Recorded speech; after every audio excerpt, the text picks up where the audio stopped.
تغطية من ميليتاو استرجعت من هنالك في الوسط عن طريق اللاعب فيرمين لوبيز ضيعتها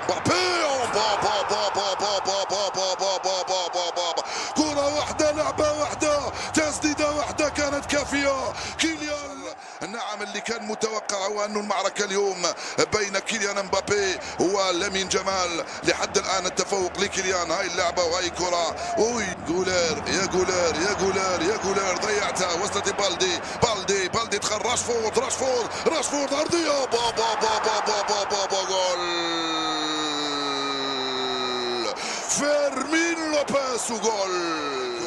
جولير ماذا فعلت بهما؟ يا جولير ضيعتها يا جولير استرجعها راشفورد لعبها لبالدي رجعت لراشفورد يلعبها مرة ثانية لفيرمين لوبيز وجول. 1-1 صارت النتيجة الآن. كوندي معاه والعرضية بعيدة القائمة الثاني هيلة بالراس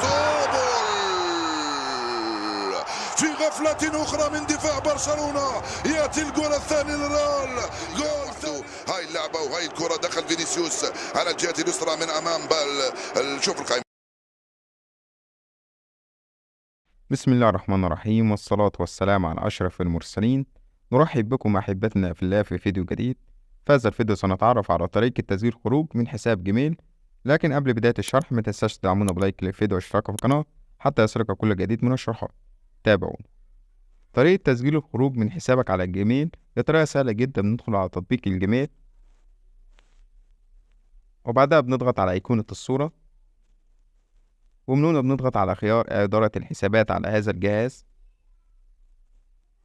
وبعدها بنختار أيقونة جوجل نضغط عليها وهنا ظهر لنا الحسابات اللي احنا مسجلينها على الهاتف. نختار الحساب اللي احنا عايزين نسجل الخروج منه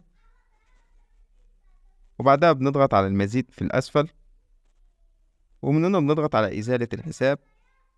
وبعدها عشان تقدر تسجل الخروج هو إنك أنت تعمل إزالة الحساب. نضغط هنا على إزالة الحساب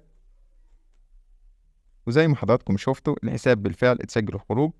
وبكده شرح النهارده هيكون خلص. شكرا لكم على المشاهدة. لو عجبكم المحتوى ما تنساش لايك الفيديو واشتراك في القناة حتى يصلك كل جديد من الشروحات.